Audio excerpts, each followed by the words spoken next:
ಕಿರುತೆರೆ ನಟಿ big boss ಖ್ಯಾತಿಯ ವಿಷ್ಣುಪ್ರಿಯಾ ಭೀಮನೇನಿ ಸದ್ಯ ಸೋಷಿಯಲ್ ಮೀಡಿಯಾದಲ್ಲಿ ಭಾರಿ ಟ್ರೆಂಡಿಂಗ್ನಲ್ಲಿ ಇದ್ದಾರೆ. ಕಾರಣ ಅಶ್ಲೀಲತೆಯನ್ನು ಪ್ರೋತ್ಸಾಹಿಸುತ್ತಿದ್ದಾರೆ ಅಂತ ಅವರ ಮೇಲೆ ದೂರು ದಾಖಲಾಗಿದೆ. ಈ ಕೇಸ್ನಿಂದಾಗಿ ಅವರಿಗೆ ಬೇಸರವಾಗಿರಬಹುದು, ಕಾನೂನು ಸಂಕಷ್ಟಕ್ಕೆ ಸಿಲುಕಿರಬಹುದು. ಆದರೆ ಆರ್ಥಿಕವಾಗಿ ಇದು ಅವರಿಗೆ ಲಾಭ ತಂದುಕೊಟ್ಟಿದೆ ಅಂದ್ರೆ ನೀವು ನಂಬ್ತೀರಾ?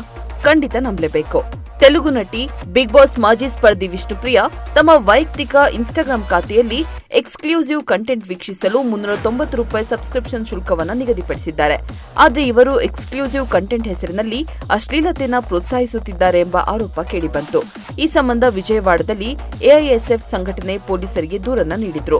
ಆವರೆಗೂ ವಿಷ್ಣುಪ್ರಿಯಾ ಇನ್ಸ್ಟಾಗ್ರಾಂ ಖಾತೆಯ ಸಬ್ಸ್ಕ್ರೈಬರ್ಗಳ ಸಂಖ್ಯೆ 1892 ಇತ್ತು. ಅಂದರೆ ಇದರಿಂದ ಅವರಿಗೆ ತಿಂಗಳಿಗೆ ಸಿಗುತ್ತಿದ್ದ ಆದಾಯ ₹7,37,880 ಆಗಿತ್ತು. ಇದೀಗ ದೂರು ದಾಖಲಾಗುತ್ತಿದ್ದಂತೆ ನೆಟ್ಟಿಗರಲ್ಲಿ ಕುತೂಹಲ ಹೆಚ್ಚಾಯಿತು. ಅದರ ಪರಿಣಾಮ ವಿಷ್ಣುಪ್ರಿಯಾ ಅವರ ಇನ್ಸ್ಟಾಗ್ರಾಂ ಖಾತೆಯ ಸಬ್ಸ್ಕ್ರೈಬರ್ಗಳ ಸಂಖ್ಯೆ ದಿಢೀರನೆ ಏರಿಕೆ ಕಂಡಿದೆ. ಹೌದು, ಸಬ್ಸ್ಕ್ರೈಬರ್ಗಳ ಸಂಖ್ಯೆ ಈಗ 5,600 ದಾಟಿದೆ. ತಿಂಗಳಿಗೆ ಈಗ ವಿಷ್ಣುಪ್ರಿಯಾ ಅವರ ಆದಾಯ ₹21 ಲಕ್ಷಗಳಿಗೂ ಅಧಿಕವಾಗಿದೆ.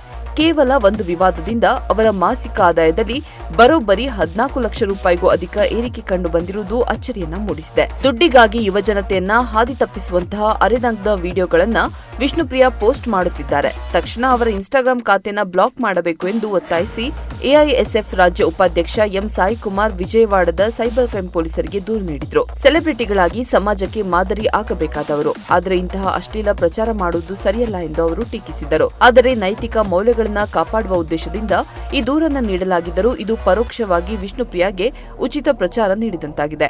ಆರ್ಥಿಕವಾಗಿ ವಿಷ್ಣುಪ್ರಿಯಾ ಲಾಭ ಗಳಿಸಿದ್ರೂ ಇಂತಹ ಬೆಳವಣಿಗೆಗಳು ಸಮಾಜದ ನೈತಿಕ ಮೌಲ್ಯಗಳ ಮೇಲೆ ಹೊಡೆತ ನೀಡುತ್ತದೆ ಎಂಬ ವಾದಗಳು ಕೇಳಿಬರುತ್ತಿವೆ. ನಿರೂಪಕಿಯಾಗಿ ನಟಿಯಾಗಿ ಗುರುತಿಸಿಕೊಂಡಿರುವ ವಿಷ್ಣುಪ್ರಿಯಾ ಈ ಟೀಕೆಗಳ ಬಗ್ಗೆ ಈವರೆಗೂ ಅಧಿಕೃತವಾಗಿ ಪ್ರತಿಕ್ರಿಯಿಸಿಲ್ಲ. 36 ವರ್ಷದ ವಿಷ್ಣುಪ್ರಿಯಾ ಭೀಮನೇನಿ ಅವರು ತೆಲುಗು ಚಿತ್ರರಂಗದಲ್ಲಿ ನಟಿಯಾಗಿ ಗುರುತಿಸಿಕೊಂಡಿದ್ದಾರೆ.